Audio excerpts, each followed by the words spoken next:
La vie et la mort tragique de Nino Ferré. Nino Ferré, de son vrai nom Agostino Ferrari, voit le jour le 15 août 1934 à Gênes, en Italie. Dès sa naissance, son destin semble être marqué par les voyages et les bouleversements. Sa famille, d'origine franco-italienne, déménage peu après sa naissance en Nouvelle-Calédonie. C'est là, dans cet archipel lointain, que Nino passe une partie de son enfance, entouré par des paysages paradisiaques et une nature luxuriante. Cette enfance passée au bout du monde est marquée par une grande liberté. Le jeune Nino explore les plages, les forêts, et s'imprègne des cultures locales. Il découvre également la musique, qui joue un rôle central dans sa vie dès ses premières années.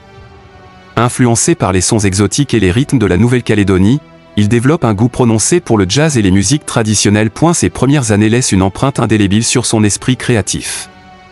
Les paysages magnifiques, le mélange des cultures, et la richesse musicale de la Nouvelle-Calédonie nourrissent son imagination et sa future carrière artistique. Après la Seconde Guerre mondiale, la famille Ferrari retourne en Europe. Cette période est marquée par l'instabilité, mais aussi par la découverte de nouvelles influences musicales.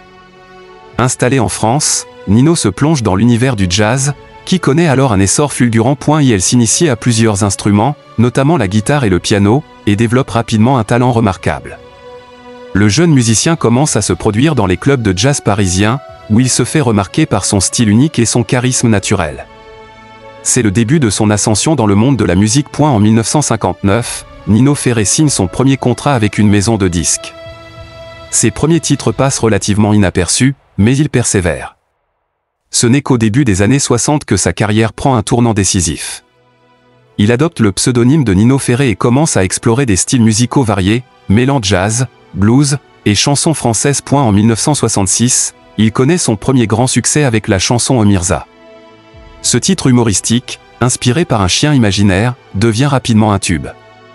Le public est conquis par son style décalé et son humour, et Nino Ferré se retrouve propulsé sur le devant de la scène. Les années suivantes, Nino Ferré enchaîne les succès. Les Cornichons, Oh et Un Bon, et bien d'autres chansons légères et entraînantes font de lui une véritable star de la chanson française. Son charisme, son énergie sur scène, et son sens de l'humour séduisent un large public, et il devient l'un des artistes les plus populaires de son époque. Cependant, derrière cette image de chanteur comique et léger, se cache un homme complexe et tourmenté. Nino Ferré n'est pas satisfait de son image publique. Il aspire à être reconnu en tant qu'artiste sérieux, un compositeur et interprète à part entière. Cette dualité entre son succès populaire et ses aspirations artistiques le plonge peu à peu dans une profonde introspection. Dans les années 70, Nino Ferré décide de prendre du recul par rapport à sa carrière.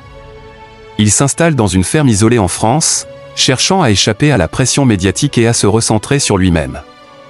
Cette période de retraite est marquée par une production musicale plus introspective et personnelle. C'est durant cette période qu'il compose Le Sud, l'une de ses œuvres les plus emblématiques. Cette chanson, empreinte de nostalgie et de mélancolie, est inspirée par ses souvenirs d'enfance en Nouvelle-Calédonie. Le Sud rencontre un immense succès et devient un classique de la chanson française, prouvant que Nino Ferré est capable de bien plus que des chansons légères. Malgré ce retour en grâce, Nino Ferré continue de lutter contre ses démons intérieurs. La reconnaissance tardive de son talent ne suffit pas à combler le vide qu'il ressent. Il est profondément marqué par un sentiment d'isolement et d'incompréhension. Il se sent enfermé dans une image publique qui ne correspond pas à sa véritable identité. Cette lutte intérieure, couplée à des problèmes de santé et des déceptions personnelles, le plonge dans une dépression profonde. Nino Ferré se retire de plus en plus de la scène musicale et se consacre à des projets personnels, mais il ne parvient pas à trouver la paix qu'il recherche désespérément. Le 13 août 1998, à 2 jours de son 64e anniversaire, Nino Ferré met fin à ses jours près de sa ferme dans le Lot. Ce geste désespéré choque le monde entier et laisse ses fans dans l'incompréhension. Derrière l'artiste à la carrière éclatante se cachait un homme tourmenté, incapable de trouver la sérénité. Aujourd'hui, l'héritage de Nino Ferré perdure.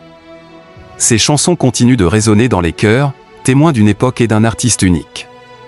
Nino Ferré reste une figure emblématique de la chanson française, un homme dont la vie et l'œuvre intriguent encore des générations entières. Son parcours est un rappel poignant de la complexité de l'âme humaine, et de la fine ligne entre le succès apparent et les luttes intérieures. À travers sa musique, Nino Ferré a laissé une empreinte indélébile, un témoignage de son talent et de sa sensibilité artistique. Merci d'avoir suivi cette plongée dans la vie et la mort tragique de Nino Ferré. Si cette vidéo vous a touché, n'hésitez pas à partager vos réflexions dans les commentaires.